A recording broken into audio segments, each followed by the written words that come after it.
Gravando, pode orar. Senhor, nosso Deus, nosso Pai, nesse momento de reunião, estamos unidos no Teu santo nome, agradecendo ao Senhor por mais essa oportunidade, por mais esse dia de vida. Te agradecendo ao Pai pelo estudo dessa palavra, que hoje eu li já 2 vezes esse capítulo, e já aprendi alguma coisa, que o Senhor, Pai, abre a minha mente e o meu coração, para que nós possamos aprender cada vez mais e pôr em prática, não é só aprender. Pai, eu agradeço ao Senhor por todos meus irmãos que estão neste momento ligados nessa live para a gente aprender mais do Senhor, que nós possamos sair desse estudo hoje melhor do que assim que começamos. Abençoa a quem vai administrar essa palavra e que nós possamos realmente discutir a verdadeira verdade dessa palavra e que nós possamos realmente estar ligados um ao outro, amando uns aos outros, assim como o Senhor nos ama. Obrigado, Pai, por mais este momento especial com o Senhor, aprendendo de Ti. Em nome de Jesus Cristo, Teu Filho amado, nós oramos e nós te agradecemos. Em nome de Jesus. Amém. Amém. Então, eu gostaria de ler algo aqui, eu até coloquei naquele grupo, o curso da Bíblia, não sei quem leu, que eu tirei peguei uma imagem de uma folha lá da Bíblia de estudo pessoal, aplicação pessoal, deixa eu ver aqui, compartilhar a tela. Francisco, tem um cachorro aí? Tá lá fora na rua, tá latindo, tá fazendo efeito aí, tá? Tá, então se você puder fechar o microfone quando não está falando, vai nos ajudar. Tá. Então, vou ler o que está aqui, uma introdução a essa carta de hoje. Tem a ver com o que nós falamos em 1 Timóteo sobre a escravidão. As culturas humanas, grega e judaica, eram recheadas de barreiras, nas quais a sociedade determinava classes às pessoas e esperava que estas ficassem em seus lugares. Homens e mulheres, escravos e livres, ricos e pobres, judeus e gentios, gregos e bárbaros, religiosos e pagãos. Mas a mensagem de Cristo veio para desfazer as barreiras. E Paulo pôde declarar, onde não há grego nem judeu, circunciso nem incircunciso, bárbaros, cita, servo ou livre, mas Cristo é tudo em todos. Isso em Colossenses capítulo 3, versículo 11. A verdade que transforma vidas forma o cenário para a carta a Filemão, uma das 3 cartas pessoais da Bíblia. A carta a Filemão é um pedido pessoal de Paulo a favor de um escravo, Onésimo, que pertencia a Filemão, um membro da igreja colossense e amigo de Paulo. Este escravo havia roubado seu dono e fugido. Foi para Roma, onde conheceu Paulo, e lá respondeu às boas novas e se converteu à fé em Cristo. Então, Paulo escreve a Filemão e lhe reapresenta Onésimo, explicando que o está enviando de volta, não apenas como escravo, mas como um irmão. Com habilidade, Paulo pede que Filemão aceite e perdoe seu irmão. As barreiras do passado e as novas barreiras que foram erguidas pela deserção e pelo roubo de Onésimo não deveriam mais dividi-los, pois eles agora fazem parte do corpo de Cristo. Este pequeno livro, ou carta, é uma obra-prima de graça e tato, e uma profunda demonstração do poder de Cristo e da verdadeira fraternidade cristã em ação. Que barreiras existem em sua casa, seu bairro e sua igreja? O que separa você de seus companheiros crentes? Raça, posição social, riqueza, educação, personalidade. Como a Filemão, Deus lhe chama para buscar a unidade, derrubando estas paredes e abraçando seus irmãos, suas irmãs em Cristo. Então, vamos ler a cartinha. São 25 versículos. Patrícia, poderia fazer a leitura hoje? Sim, posso. Você está com qual tradução hoje? É a minha Viva. A Viva, tá bom. Tudo bem? Ótimo. São os primeiros 5 versículos? Não, a carta toda, do 1 ao 25. Ah, tá. Paulo, prisioneiro por anunciar a boa nova de Jesus Cristo e da parte do irmão Timóteo, a você, Filemon, nosso muito amado colaborador, e para a igreja que se reúne em sua casa, para Áfia, nossa irmã, e Arquipo, que, como eu, é um soldado da cruz. Que a graça e paz de Deus, nosso Pai, e do Senhor Jesus Cristo estejam com vocês. Sempre dou graças ao meu Deus quando estou orando por você, porque ouço continuamente a respeito da sua fé no Senhor Jesus e do seu amor por todo o povo. E oro que, à medida que você partilha sua fé com os outros, ela seja eficaz e conduza ao pleno conhecimento de todas as coisas boas que temos em Cristo. Eu mesmo recebi muita alegria e consolo do seu amor, meu irmão, porque a sua bondade tem revigorado os corações do povo de Deus. Agora eu quero pedir-lhe um favor. Eu poderia exigi-lo de você no nome de Cristo, porque isso é exatamente o que você deve fazer. Porém, eu o amo e prefiro apenas pedir-lhe. Eu, Paulo, agora já velho e aqui na prisão por causa de Jesus Cristo, minha súplica é que você mostre bondade para com meu filho Onésimo, a quem eu ganhei para o Senhor enquanto estava aqui na prisão. Onésimo não lhe foi de muita utilidade no passado, porém agora vai ser de real utilidade para nós dois.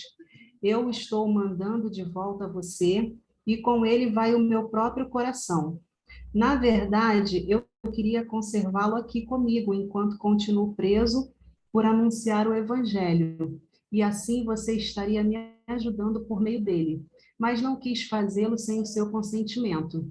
Eu desejava que o favor fosse espontâneo e não forçado. Você talvez pudesse pensar nisto da seguinte maneira: ele fugiu de você por algum tempo, mas agora poderá pertencer-lhe para sempre.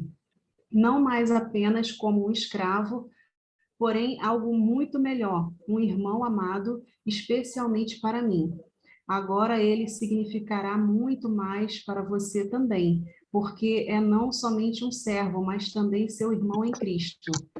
Se eu sou verdadeiramente seu companheiro na fé, dele a mesma acolhida que daria a mim. Se ele prejudicou você de alguma forma ou lhe roubou algo, cobre isso de mim. Eu, Paulo, escrevendo aqui de próprio punho, pagarei e garanto isso pessoalmente, apesar de você me dever a própria vida. Sim, irmão, é a tradução meio estranha, né? Não, eu estou Sim, rindo que Paulo, ele é bem direto ali, né? ele é maravilhoso. É. Sim, irmão, dê-me alegria com esse ato de amor e o meu coração será reanimado em Cristo. Escrevi-lhe esta carta porque estou persuadido de que você fará o que eu estou pedindo e até mais. Peço-lhe que conserve um quarto de hóspede pronto para mim, pois espero que Deus responda às suas orações e me permita logo ir até aí. Epáfras, meu companheiro de prisão, que também está aqui por anunciar a Cristo Jesus, envia-lhe lembranças. Assim também Marcos, Aristarco, Demas e Lucas, meus cooperadores. Que a graça do Senhor Jesus Cristo esteja com o espírito de todos vocês. Amém. Amém. Muito obrigado. Então, em primeiro lugar, uma boa noite para a Holly, a Sueli, a Esther, não sei se chegou mais alguém, a Rafaela, sejam bem-vindos. Todos que já estudaram Atos, você vai lembrar que no finalzinho de Atos, em Atos 28, Paulo queria chegar a Roma, e chegou em Roma, até ganhou uma viagem gratuita para Roma.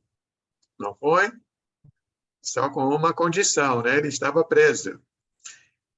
Mas lá, preso em Roma, ele foi usado por Deus, usado pelo Espírito Santo, não só para pregar, que tinha pessoas que chegavam até ele, que ele era preso, mas estava dentro de uma casa e podia receber pessoas.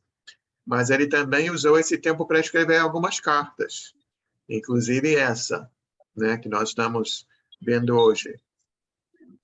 Então, a nossa primeira pergunta que tem aqui é: qual é a oração que Paulo faz aqui no versículo 4 ao 7? O que chama a sua atenção nesta oração de Paulo? É interessante lembrar também que, como nós já vimos em Timóteo e Tito, que aqui é uma carta pessoal, né? Paulo não está falando para a igreja, Paulo está falando para uma pessoa, um irmão, Filemão. Né? Está elogiando o amor e a dedicação de Filemão. Uhum. Muito bem. Quem levantou a mão? Wellington? Sim, o primeiro que eu vejo é que ele sempre dou graças a meu Deus. Uhum. Isso é comum, né, quando nós lemos as orações de Paulo, né? É comum de dar graças a Deus ou elogiar as coisas positivas, né, na vida dos irmãos. Muito bem. Ele deseja também que a fé seja eficaz, né? Que a fé dele conduza todo o conhecimento e as coisas boas em Cristo. Eu acho bacana essa parte dele animar o irmão, né? A permanecer. Sim. Também sempre que analiso as orações de Paulo na carta aos Efésios, ou Filipenses, Colossenses, sempre vemos pedidos espirituais, né? Dificilmente ele pede para o irmão ter mais dinheiro, nem até boa saúde, mas pensa mais no crescimento do bem-estar espiritual. Muito bem. Eu não sei se todo mundo já viu que esse homem, que em certa época era escravo de Filemão, Onésimo, até o nome dele aparece na carta aos Colossenses, por isso que acreditamos que Filemão faz parte da igreja dos Colossenses, que ele está em Colossos. Mas o nome Onésimo significa útil, né? Que muitos nomes têm um significado. Só que esse Onésimo se mostrou inútil em uma época da vida dele, né? Que está aqui no versículo 11, né? Ele que antes era inútil, mas agora é útil, tanto para você quanto para mim. O que aconteceu? Esse escravo roubou algumas coisas do patrão, talvez até para facilitar a fuga, porque ele fugiu. Ele acabou aonde? Acabou indo à cidade de Roma. Roma. E, para quem acredita em coincidências, né, coincidentemente, ele encontrou com quem lá em Roma? Com Paulo. Com Paulo. Fala, Luísa. Então, Léuria, a minha versão e algumas outras versões que eu pesquisei não fala que Onésimo roubou. Tirando, eu até surpreendi com a da Patrícia, que na Viva diz, né? Mas nas versões que eu dei uma pesquisada, não fala que ele roubou, não. no 18 fala que Paulo dizendo na carta, né, que se algum dano te fez ou se te deve alguma coisa, lança tudo em minha conta. Quer dizer, ele botou uma condicional aí, se ele causou algum dano para ele ou se ele está devendo alguma coisa, mas não em todo esse texto que eu procurei em Filemão não fala que ele roubou nada dele. Então, nada mas do eu, Filemão. pessoalmente, nas entrelinhas, é o que eu entendo, né? Uma coisa é certa, que ele fugiu, né? Que ele saiu da casa de Filemão e foi a Roma. E temos a ideia, né, de que ele fez algo que prejudicasse Filemão, tanto que Paulo está apelando para que Filemão receba Onésimo de volta sem qualquer problema, né? Sem raiva, né? Qualquer tipo de rancor. Sim, Mas, a fuga em si já é um prejuízo do patrão, né? já com certeza. Não sei se tem outro versículo que leva a crer que ele levou alguma coisa, mas eu... Aqui, irmão, na minha Bíblia, no versículo 17, 18, ele diz assim: se ele lhe prejudicou você de alguma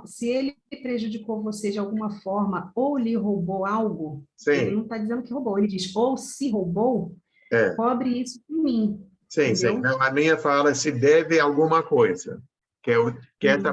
O que a Luísa está falando está certo. No original, não tem essa palavra roubo. Não tem.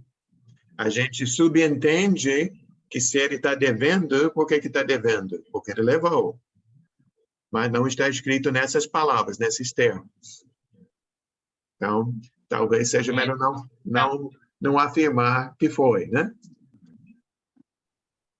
Também tem outra coisa. Ele encontrou Paulo aonde? Paulo está escrevendo aqui que ele o gerou enquanto estava preso. Então, também o Onésimo também estava preso. Antes de eu ler aquele ajuda que o senhor mandou para nós, eu tinha escrito naquela pergunta, ele botei assim, se ele estava na cadeia, estava preso, é porque, assim, para mim era bandido, né? Tinha feito alguma coisa de errada. Então, talvez fosse ladrão. A primeira coisa que veio na minha cabeça era que ele tinha roubado alguma coisa e por isso ele estava preso, né? Então, não era útil fazer essas coisas e chegar até a cadeia. Foi a minha primeira impressão. Sandy, vamos para Atos 28. Sim. Para ver algo lá. Que Paulo chega em Roma, lembra que ele foi julgado lá em Jerusalém e acabou apelando para o imperador e foi levado até Roma. Já os últimos capítulos de Atos falam sobre essa viagem que foi feita. E deixa eu ver onde está aqui.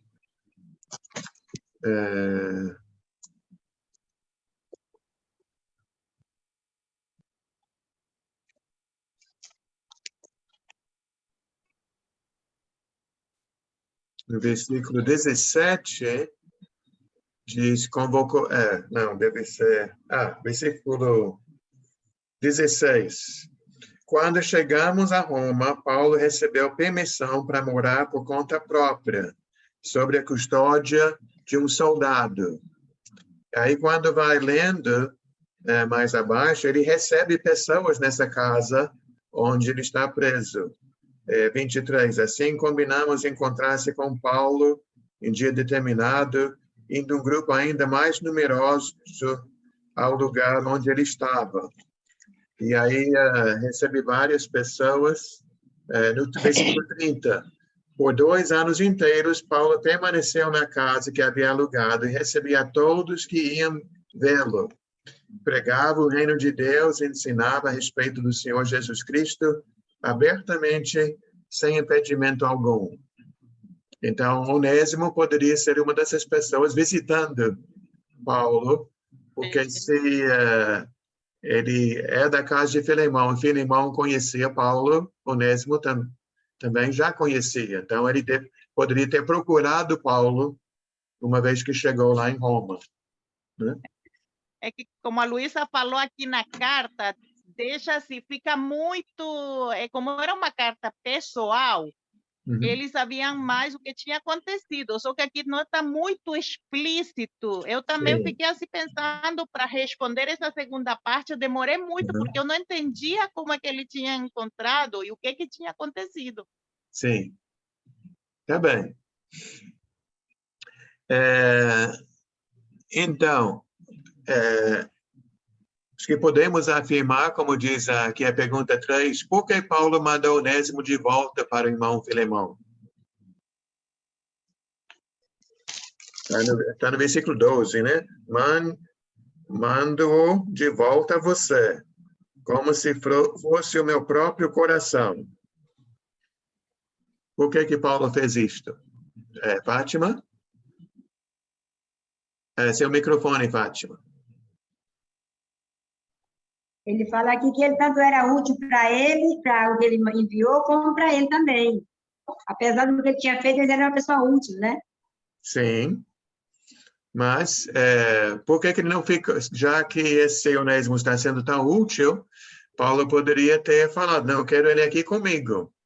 Ele é um bom servo, um bom irmão, eu preciso dele. Por que abriu mão e enviou de volta? Na sua opinião, claro.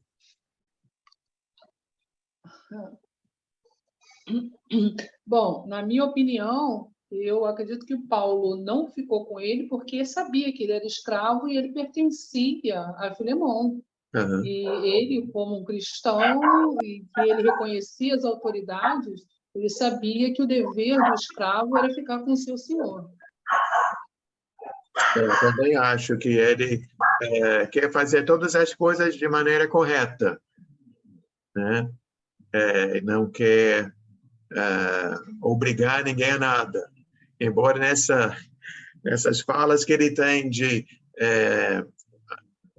convencer Filemão a tratar Onésimo bem, ele fala com bastante força, né? Por isso que eu estava rindo naquela hora, que ele disse, se ele está devendo alguma coisa, coloca na minha conta. Agora, é claro que você me deve sua própria vida. Então, naquele esboço lá que o senhor mandou, que eu estava lendo, eu percebi o seguinte, eu acho também que Paulo quis devolver Onésimo, mesmo ele sendo útil para ele também, porque justamente o que está escrito aqui, ó, que o Filemão poderia pensar que Onésimo fugiu e ficou lá, mas Paulo também quis mostrar o poder de Deus, da transformação que houve na vida de Onésimo. Né? Então, eu creio que o ponto-chave foi esse, dele querer mostrar que realmente houve uma transformação naquele homem que antes era um inútil e agora seria uma pessoa útil na obra do Senhor. Um versículo que me chama a atenção, Patrícia, nesse sentido, é o 15. Diz, talvez ele tenha sido separado de você por algum tempo, para que você o tivesse de volta para sempre. Exatamente. Na minha Bíblia diz que ele podia pensar isso, né? Que ele fugiu dele, ele tinha fugido do Filemão e se encontrado com Paulo e não voltasse mais, sei lá. Acho que seria isso. Mas agora está recebendo como irmão, né? Ele diz no 16, não mais como escravo, mas como irmão amado. Sim. Me diz uma coisa, eu acho que eu me perdi aqui. Quando a Patrícia leu, ela leu aonde? Foi na carta de Judas? Não, nós estamos em Filemão. Estou vendo aqui tudo diferente, vocês estão falando e eu não estou encontrando nada do que vocês estão falando. Porque essa Bíblia da Patrícia, a Bíblia Viva, é uma tradução bem livre. Então, as palavras não batem bem, embora o significado a gente consegue acompanhar. Não, porque você lembra que você tinha acertado que ia fazer Judas hoje? Não. Filemão. Filemão. E eu li Judas hoje 2 vezes pensando que era Judas. Então, É porque quintal, você levantou aqui. semana que vem a gente pode estudar Judas e você vai dar a aula. Vocês estão falando aí, eu procurando alguma coisa, não estou vendo prática, nada. Realmente, não tem nada a ver. Tem nada a ver. Não. Então, eu vou para Judas agora. O senhor estudou Judas hoje o dia todo, né? Dia todo, para dar uma aula hoje. Para chamar a atenção de vocês. Me perdi, quebrei a cara. Bom, uma coisa você fez certo. Foi um livro da Bíblia com um capítulo só. Você acertou. Aham. Pois é. Ai, meu Deus. Bom, vamos ver então. Aqui é uma pergunta. Desculpa. Eu acho. Tem duas pessoas aí de mão levantada já. Então, quem são? Sueli e Lídia. Tá bom. Então, Sueli e depois a Lídia. Tá. O que eu queria trazer sobre esse ponto que a Patrícia levantou e que você também perguntou, né, sobre por que Paulo mandou Onésimo de volta, e não é nem uma reflexão minha, não, eu trouxe de uma outra estudo que eu já tinha participado de Filemon, que achei muito interessante, que é um jeito diferente de olhar na perspectiva do Onésimo, que isso também era algo, uma lição para o Onésimo. Por quê? Mesmo que ele tenha se arrependido dos seus pecados, se convertido, e isso também é uma reflexão para a gente, às vezes não é suficiente só se arrepender, você precisa se reconciliar. Então isso também seria um movimento de Onésimo tem que voltar, não adianta só, né, ele ficar aqui e está tudo resolvido, ele precisa voltar, se retratar também, fazer esse movimento de se reconciliar do seu mal feito ou de se reatar. Então achei interessante isso e também me trouxe assim um outro pensamento sobre até as coisas que eu posso ter feito assim pelo caminho da vida, né? A gente vai deixando e de repente a importância da gente voltar e se reconciliar com situações e pessoas, né?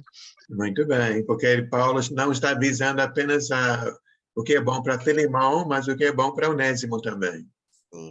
Obrigado. Lídia? Então, eu tinha entendido uma coisa e você falou, eu fiquei na dúvida assim, na linguagem de hoje, 16, pois agora ele não é mais um escravo, porém, muito mais do que isso, é um querido irmão em Cristo. Então, ele voltou a ser escravo e irmão em Cristo, ou ele deixou de ser escravo? Bom, ele ainda é um escravo, mas o apelo de Paulo é que Paulo receba como irmão e, possivelmente, Filemão dê liberdade a Onésimo para ele deixar de ser escravo. Que ele vê ele com outros olhos, né? Que ele vê ele agora como irmão em Cristo. Wellington? Obrigada. Sim, muita controvérsia porque às vezes, sobretudo nessas épocas agora, estamos julgando atitudes passadas com a ótica de hoje. Estamos se dá muito nesses dias, nesses anos agora. Tá? Nesse momento, a escravidão era uma condição social, como estudamos. Ou seja, o que correspondia, mas além dessa reconciliação, como falou a irmã Sueli, era porque correspondia que Onésimo fora a ver a Filemão. É dizer, por exemplo, hoje eu roubo hoje, tá? Eu furto alguma coisa, eu posso me arrepender, mas o que corresponde, porque hoje é assim, as leis são assim, é eu me entregar à polícia. Pode ser que no futuro não seja assim, mas hoje é assim. Eu me devo arrepender ante Cristo, ante Deus, e também entregar à justiça. Naquele momento, além de ele se converter, se batizar e reconciliar-se com Filemão, ele devia entregar-se, porque ele era escravo dele. Com certeza que essa escravidão, depois de ser os dois irmãos, vai tornar a relação diferente, porque o mestre, o amo, vamos dizer assim, tá? O senhor não precisa mais falar para o escravo o que ele tem que fazer. E o escravo não tem que esperar que o senhor fale para ele o que deve fazer, porque ele sabe o que fazer. Vai ser muito diferente, mas a condição social dele é escravo. Só isso, irmão. Tá bem, obrigado. Então, aqui eu acho essa pergunta fácil, mas tem a segunda parte que diz, explique. Onésimo precisava de coragem para voltar para a casa de Filemão? Eu creio que sim, né? Muita. Qual seria a dificuldade da parte de Onésimo de voltar lá para a casa de Filemão? Acho que sempre... Quem falou? Eu botei aqui coragem e humildade, né? Uhum. Humildade para pedir perdão por ter fugido, por ter feito algo de errado. Tinha que ter coragem e humildade. Sim, acho que pedir perdão sempre requer as duas coisas, né? Coragem e humildade. Para chegar e dizer, eu errei, me perdoe. Também existe o fato de que ele não sabe como será recebido. Ele está levando essa carta de Paulo, a carta vai ajudar, mas como será, né?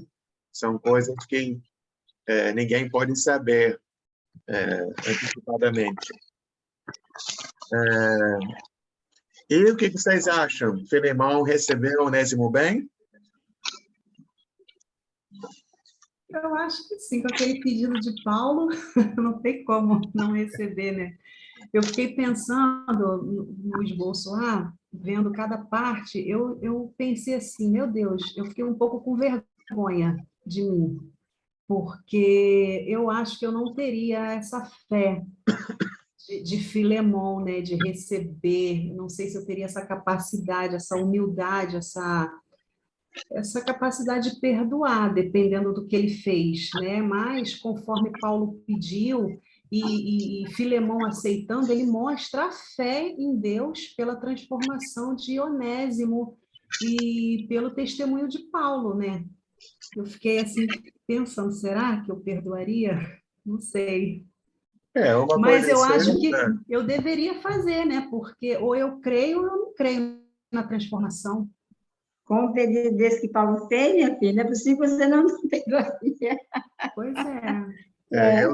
Eu tenho pensado esses dias sobre algumas pessoas que me feriram, né, que me prejudicaram. E fico pensando que perdoar não é tão fácil.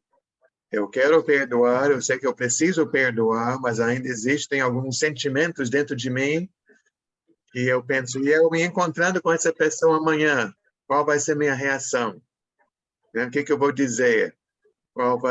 Como estará meu coração diante desta pessoa que me machucou, me prejudicou? Né? É isso aí, meu irmão, mas se você parar para pensar e ver o que Jesus falou, não é bom perdoar, mas é obrigatório. Ou você perdoa, ou você se dá mal. O que é que Jesus falou? Se você não perdoar o seu irmão, por que quer o meu perdão? Por que eu te perdoaria também? Você está totalmente certo, meu irmão. Não é verdade? verdade. Então, pense no que Jesus falou, que aí perdoar se torna fácil. Porque, afinal de contas, a gente quer morar com o nosso pai ou não quer? Queremos, então, amém. Então, a gente vai ter que perdoar, por mais difícil que for, mas se a gente quiser ser feliz, tem que perdoar. Sim. É isso que Deus quer que a gente faça. Verdade. Às vezes eu falo assim, é fácil perdoar, vamos uma hipótese só, né? Vou fazer uma comparação. O bandido matou teu filho, um filho. Sim. Perdoar um cara desse é fácil? Mas Jesus disse que a gente não perdoar ele, não adianta buscar o perdão dele também. Aí é duro. Sim. O Wellington quer falar, depois eu vou falar sobre o que Francisco falou. Sim, com respeito a esse assunto, eu entendo que tudo depende do grau em que cada um de nós esteja com Deus. Porque se nós entendemos bem o que é ser cristão, é ser servo, é tirar todos nossos egos. E se cada um de nós está disposto a ser servo com essa palavra, que é difícil para nós como seres humanos aceitar que somos servos, é tirar nosso egoísmo. E se nós estamos dispostos a aceitar que vamos ser servos, que somos servos, então estamos dispostos a perdoar aquele que é nosso servo. Então eu entendo que se Filemão era um bom cristão, ele perdoou e continuou essa relação com ele. O que pelo menos duas ideias eu acho importante. Vocês talvez tenham outras coisas para compartilhar, para nos ajudar, mas eu penso que muitas vezes comigo, creio que com vocês também, eu vejo meus pecados como coisas menores e os erros dos outros como coisas gigantes. E quando eu reconheço que diante de Deus meus pecados são bem graves e Deus mesmo assim me perdoou, isso me ajuda a perdoar a falha do irmão. E eu penso que quando é difícil perdoar a pessoa, um passo pode ser orar por aquela pessoa e pedir a Deus para abençoar aquela pessoa, para Deus fazer as coisas, trabalhar na vida daquela pessoa. E também, o que eu ia dizer? Lembro de o que Jesus falou na cruz, né? Pai, perdoa-lhes, pois não sabem o que fazem. Me lembro de uma frase, acho que foi uma psicóloga, nem sei se ela é cristã, mas ela disse, olha para aquela pessoa e pensa, ela está fazendo o melhor possível dentro da condição que ela tem, né? Que ela está tentando, o jeito dela, e é difícil esperar mais. Então, acho que coisas assim nos ajudem a compreender mais o outro e não cobrar tanto, né? Nos facilita esse ato de perdoar. Não sei se vocês têm outras ideias ou observações. Patrícia? Só um pensamento aqui, né? Porque essa carta ela deixa a gente pensar, né? Ela faz a gente pensar. Aqui não diz que Filemão aceitou Onésimo, né? Aqui no versículo 13 diz o seguinte: na verdade, eu queria conservá-lo aqui comigo enquanto continuo preso por anunciar o evangelho, mas aí lá no 14, mas não quis fazê-lo sem o seu consentimento. Quer dizer, vamos supor que Onésimo tenha ficado com Paulo. Vamos supor que Filemão diga assim para Paulo, Paulo, graças a Deus que Onésimo se converteu, mas eu prefiro que ele fique aí com você. Será que ele estaria errado? Aqui acho que nem houve essa comunicação. Acho que ele só vai saber conhecer essa história quando Onésimo chega lá, né? E provavelmente ele nem sabe onde está o Onésimo. Ele vai saber onde Onésimo está ou estava quando ele chega com essa carta. Eu confesso para os irmãos, até peço ajuda em oração. Eu tenho uma certa dificuldade para aceitar certas coisas e até mesmo para... É duro ter que falar isso, mas eu acho que eu tenho, sim, dificuldade em perdoar, porque eu tenho feito isso, eu tenho orado por aquele que me prejudicou, por aquela que me deixou mal, eu oro, eu peço a Deus, mas não é fácil. Eu não quero ter proximidade, sabe? Eu não quero ter proximidade com certas pessoas que me fizeram mal. E aí eu não sei se isso é falta de perdão, mas eu quero perdoar, entende? É uma luta de mim contra mim mesma. Eu quero perdoar, eu quero amar essa pessoa, eu oro para que Deus possa deixar ela bem, que ela se converta, mas bem longe de mim. Perdão, irmão, mas é verdade. Mas agora Alguém eu que queria falar conseguiu uma vitória nessa área, quer compartilhar alguma coisa? Holly levantou a mão. Boa noite. Eu levantei antes de você perguntou sobre. Ele também tem um desafio com esse problema de perdoar a pessoa. E, infelizmente, fica mais dentro de mim. Ele tem mais mal dentro de mim. Que realmente essa pessoa fez mal, ainda está fazendo mais mal contra mim, porque está aqui. Então, ela entende. Uma coisa é certa que eu já escutei, né? Se eu estou guardando uma mágoa, pensando que eu não vou liberar o perdão, que o outro não merece, a mágoa fica onde? Dentro de mim. Prejudica quem? A mim está me prejudicando. Às vezes o outro está vivendo bem, nem sabe da minha mágoa, mas a mágoa está me prejudicando. Amém. É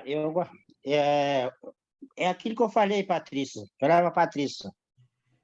Eu não falei que perdoar é baseado no que Jesus nos diz, que nós devemos perdoar o nosso próximo, se quiser receber o perdão dele.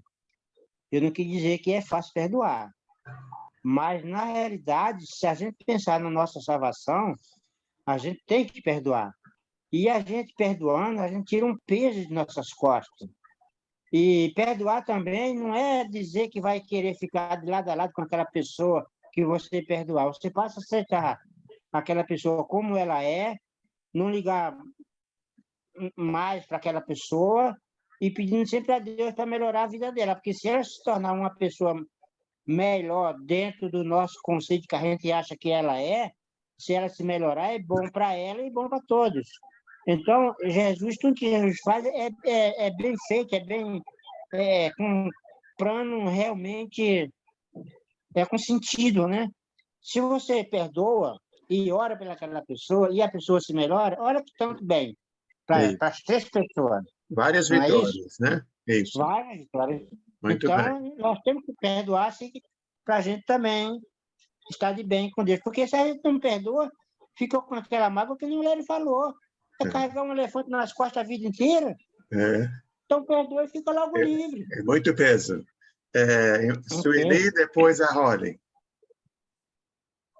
Eu também, pensando nisso tudo, é muito difícil realmente perdoar, mas o que eu penso, acredito, é que não é fácil fazer e nem consigo fazer muitas vezes, e oro para Deus para me perdoar por isso e me ajudar, é que eu acho, para mim, que não basta só esquecer, porque eu acho que o perdão de Jesus supera isso, né? Teve que superar e tem que superar todos os dias, e o que eu acho que ele pede é que nosso amor, o nosso perdão seja espelhando o dele, né? E eu acho que quando a gente perdoa, mas alguma coisa, eu acho que a gente ainda não perdoou completamente. Eu acho que é um exercício que a gente precisa perdoar até que não tenha que ter nenhum mas, né? Eu perdoo condicionado a alguma coisa. E não estou criticando, não.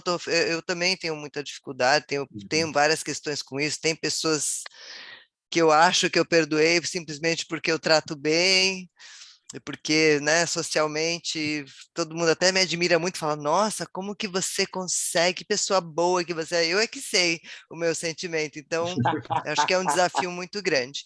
E só mais uma coisa que eu ouvi hoje, numa palestra que eu achei muito interessante, é que a gente julga o nosso proceder com as outras pessoas pelas nossas intenções, mas o que a gente recebe das pessoas pelas atitudes delas. Então, tanto a gente não pode julgar as intenções de quem fez o mal para a gente, porque às vezes a intenção da pessoa não era, como a gente também não pode se justificar pelas nossas boas intenções, né? Então, assim, sempre as atitudes é o que importa, porque é o que elas geram, é o impacto que vai gerar o resultado, né? Eu vejo assim que muitas vezes a gente se desculpa falando, mas eu fiz sem querer, né? Mas quando o outro faz, a gente sabe que aquela pessoa fez porque quis, né? Então, estamos... Agora, minutinho, Francisco, temos uma fila aqui, eu acho que até pulei o Wellington, não sei se tinha levantado a mão, mas tem a Rony e tem a Lídia, talvez o Wellington e depois o Francisco. Sí, Curtinho, que todos somos humanos y todos debemos luchar contra nuestros egoísmos. Perdoar no es fácil para ninguém, porque somos humanos. Estamos luchando contra eso, siendo cristianos. Y ser cristiano es luchar contra nuestra naturaleza humana. Por eso que es muy difícil. Y debemos estudiar la palabra, orar todos los días, para tener esa sabiduría, transformarnos. Amém. Rony? Sim, primeiro eu gostei tanto do amor que Paulo falou sobre os dois, realmente. Os dois, tanto amor. E eu tenho uma pergunta, porque em versículo onde acima de escravo, ele disse, acima de escravo, versículo 16. Mas acima de escravo, então ele poderia continuar sendo um escravo. Mas em inglês, eu tenho no NIV melhor do que escravo. Sim. Mas tem interpretações, tem traduções diferentes de esses aqui. Quer dizer, acho que você sabe que quando você traduz de um idioma para outro idioma, tem várias maneiras de traduzir, né? Eu sinto ele está mais diretamente pedindo para ele não ficar escravo. Talvez ele em inglês. Uma coisa é certa, como acho que o Wellington falou, se ele pode continuar sendo escravo, mas se os dois são irmãos em Cristo, os dois agem como irmãos, as coisas vão ser bem diferentes. Acho que até, não sei se é Efésios ou Colossenses que fala sobre isto. Deixa eu ver aqui. É Colossenses 3:11 que você mandou o esboço? Tem aquele, mas tem aqui em Colossenses 3:22, falando para escravos. Escravos obedecem tudo os seus senhores terrenos, não somente para agradá-los quando estão observando, mas com sinceridade de coração, pelo fato de vocês temerem ao Senhor. Mas quando chega em 4:1, senhores, deem aos seus escravos o que é justo e direito, sabendo que vocês também têm o Senhor nos céus. Amém. Então, isso quando nenhum nem outro é de Jesus, mas sendo os dois de Jesus, imagina como será. Lindo. Eu tenho mais um comentário nesse. Como escravo, quando ele voltou, ele poderia ficar muito bonita, não? Realmente, até morte poderia ser para ele. Eu creio que sim. Eu não sei qual poderia ser a punição, né? Mas, se ele fugiu, é muito sério, eu acho que... Sim, com certeza. Alguma coisa, mas nada que aconteceu, acho que... E outra coisa, Patrícia, você está dizendo, quer dizer, eu estava pensando para mim também, quer dizer, eu realizei, hoje, pessoas, eu não realizei, ele teve muito ressentimento. Hoje, esse é Deus, não? Ele sempre está me ajudando com as coisas. Mas eu estava pensando, se Paulo escreveu uma carta para você, ou esse Deus falando com nós, não, esse Espírito Santo falando, agora eu sei isso, eu tenho que fazer alguma coisa. Tá bem. Olha, a responsabilidade aumentou, né? Essa carta é para você. Lídia? Acho aqui. Então, eu peguei ganchos de vários comentários, assim, a Patrícia falou que se Filemão, não se sabe, mas se Filemão dissesse, ok, perdoa, mas fica aí com você, né? E também, muitas situações assim, eu fui magoado, eu quero perdoar, mas eu penso assim, o que eu fiz? Eu não fiz não fiz alguma coisa para ser magoado, quer dizer, só fui magoado, mas o que eu fiz antes para a pessoa ter esse comportamento comigo que me magoou? Daí eu fico, não, mas eu fui magoado. Eu acho que estou me repetindo, mas eu acho que devo pensar, o que eu fiz antes para receber essa mágoa? Só para pensar. Porque às vezes não é nada, não vem do nada, assim, a pessoa chega tem um limite, também, né? E ela explode, né? Só para pensar.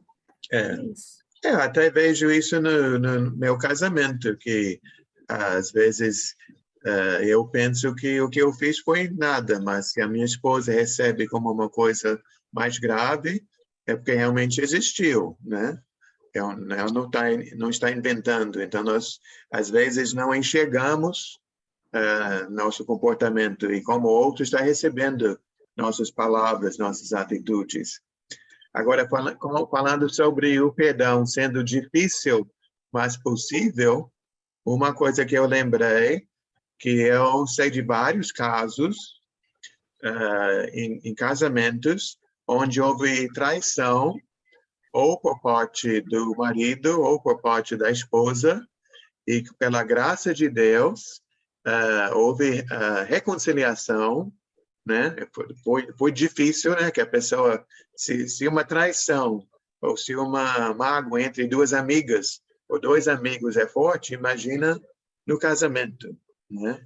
Mas eu sei de casamentos onde conseguiram, com muito trabalho, com muita oração, com muita graça de Deus, e hoje diriam que o casamento é mais forte do que antes, porque agora valorizam mais o relacionamento, ou se abrem mais, são mais transparentes com seus sentimentos, com suas fraquezas, né? Reconhecendo que são pessoas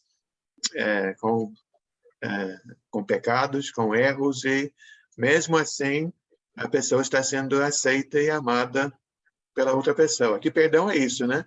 Perdão é reconhecer que o outro não fez certo, mas nós perdoamos. E todos nós somos errados, né? Todos nós erramos. Alguém que não fala hoje, que gostaria de falar? Patrícia, pode falar, então. Hoje eu estou falando muito, né, irmão? Não tem problema. Não, só o comentário que eu queria fazer sobre essa questão do perdão, por que eu me sinto tão envergonhada, porque Jesus ensina, ele nos dá o exemplo da oração, né? Pai, perdoa as nossas ofensas, assim como nós perdoamos aquele que nos tem ofendido. Olha como que a gente tem que pedir a Deus. Aí quando você para nessa parte, aí você lembra que, não perdoei, como é que Deus vai me perdoar? E eu me sinto constrangida justamente por isso, porque o perdão de Deus ele é tão maravilhoso, né, que a gente faz tantas coisas erradas, coisas horríveis, que não era nem para a gente estar aqui agora. E Jesus mesmo assim perdoa. O que eu peço a Deus é isso, que eu tenha essa capacidade de perdoar, da mesma forma que Ele me perdoa. Porque, como todo mundo falou, né, a gente é humano, a gente tem as nossas dificuldades, mas é realmente possível. E a gente tem que aumentar realmente, no meu caso, eu tenho que aumentar minha fé, aumentar minha força espiritual em Deus para que eu possa chegar nesse nível maravilhoso de Filemon, de Paulo, né? É isso. Até aí, você falando me lembrou da parábola de Jesus em Mateus 18, eu creio que todos conhecem bem, aquele servo que tinha uma dívida enorme, e ele foi falar com o seu patrão, quem ele devia, e ele perdoou a dívida. E daquele mesmo servo sai, pega um colega que está devendo um pouquinho, agarra pelo pescoço e diz, me devolve o que você está devendo. E é a gente e Deus, né? Deus perdoa uma dívida enorme nossa e nós queremos cobrar de nossa irmã, de nosso irmão. Que está errado. Sim, Flávia? Boa noite, irmão. Eu acho, assim, a minha opinião com relação ao perdão é que Deus é justo. E eu acho que esse senso de justiça que a gente tem no coração da gente vem dele, né? E o que a gente não pode fazer é se sentir culpado por um pecado que não é nosso. É a minha opinião. Você perdoou, lançou o perdão, falou, eu perdoo em nome de Jesus, mas aquele sentimento ainda continua, às vezes, aquela lembrança. O inimigo, eu chamo ele de inimigo, ele gosta de fazer a gente se sentir culpado. E o pecado não é nosso, porque depende da pessoa que a gente está querendo perdoar, né? Que a gente está aqui, que eu vejo esse escravo como sendo uma pessoa que conviveu com Paulo, que Paulo viu, ele se converteu. Paulo escreveu uma carta para provar, né, para comprovar que ele realmente era uma pessoa transformada. E aí eu lembrei de Jesus, que perdoou Pedro também, que Pedro pecou contra Jesus. Jesus perdoou, era uma pessoa transformada. Agora, eu me lembrei da história também do sapo e do escorpião. O escorpião, eu vou contar rapidinho, o escorpião ele queria muito atravessar a floresta. E o sapo, todo mundo falava, ó, cuidado com o escorpião, porque o escorpião pica. E ele todo dia ia ali, namorava o escorpião, o escorpião, para o sapo levar ele para o outro lado da floresta, que era um rio, ele não podia nadar, senão ia morrer. Aí o sapo, e aí, perdoa ou não perdoa? Porque já me picou uma vez, vai me picar de novo. Aí o sapo, muito bonzinho, resolveu levar. No final das contas, o que aconteceu? O escorpião picou o sapo, enfim. Mais uma vez. Mais uma vez, a gente tem que tomar cuidado porque a gente pode perdoar, mas conviver com aquela pessoa que é um escorpião, que não foi transformado, eu não quero. Eu, particularmente, Flávia, aprendi que não é bom para a minha vida.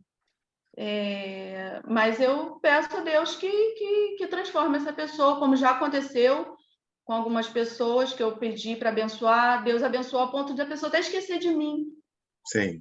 Foi super abençoado financeiramente, assim, que eu falo, ai meu Deus, se tem inveja de mim por algum motivo que o Senhor abençoou e realmente abençoou a experiência própria, mas a minha opinião é essa, é que nós, quando a pessoa mostra que realmente foi transformada, tudo bem, a gente pode fazer uma tentativa de caminhar próximo, mas deixar ficar igual o escorpião, eu não. Já ouvi outro exemplo, Flávia, de dois sócios, né? E um sócio acaba roubando o outro. E até, não sei se leva a firma à falência, mas a firma sofre bastante com o que esse sócio fez. Ele pode perdoar, mas se vai chamar o sócio para continuar ali trabalhando com as finanças da empresa, acho que ou ele não vai fazer nunca, ou ele vai demorar muito para chegar a esse ponto. Que perdoar é uma coisa, pedir para o outro repetir o erro é outra coisa. Da oportunidade. E essa questão, eu digo assim, que a irmã Patrícia falou, eu entendo ela, porque eu já fiquei muitos anos assim, sabe, irmã? Mas hoje eu entendo que eu não posso carregar uma culpa que não é minha. Eu perdoei. Ele, a pessoa ou ela, fez mal para gente. Ele fez, e ele sabe, tem pessoas que fazem a maldade conscientemente, faz mesmo. É um espírito demoníaco. E nós não temos culpa disso. Muitas vezes a pessoa até é vítima, se coloca no lugar de vítima e é vítima, porque já está acostumada, às vezes, desde pequena a ser vítima, não sei. Mas não é culpa sua. Se não for culpa sua, já está perdoado e já está. Tá bem, obrigado. Então, vamos parar por aqui hoje. Você queria falar, Francisco? É uma palavra final, o microfone está fechado.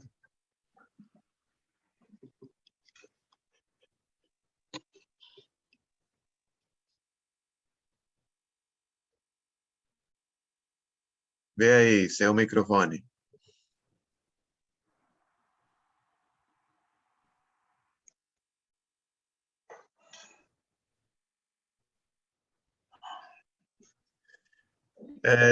Só lembrando os irmãos, então, que semana que vem o grupo vai iniciar a segunda carta de Paulo a Timóteo, tá bom? Segunda Timóteo, capítulo 1.